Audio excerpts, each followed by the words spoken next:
Swan Lake apartment లో జరిగిన హత్య కేసులో ముగ్గురికి రిమాండ్ విధించిన కుకట్పల్లి కోర్టు నిందితులు హర్ష, రోషన్, రాజ్ వర్మలను జార్ఖండ్ రాంచీ నుంచి హైదరాబాద్ కు తీసుకొచ్చారు పోలీసులు.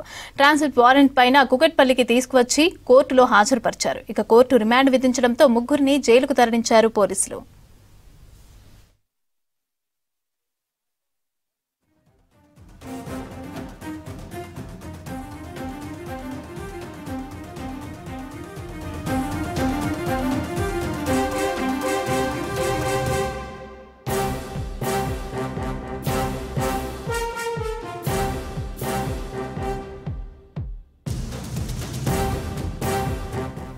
స్వాన్ లేక్ అపార్ట్మెంట్ లో జరిగిన హత్య కేసులో ముగ్గురికి రిమాండ్ విధించిన కుకట్పల్లి కోర్టు నిందితులు హర్ష, రోషన్, రాజ్ వర్మను జార్ఖండ్ రాంచీ నుంచి హైదరాబాద్ కు తీసుకొచ్చారు పోలీసులు.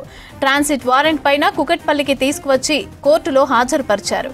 కోర్టు రిమాండ్ విధించడంతో ముగ్గురిని జైలుకు తరలించారు పోలీసులు.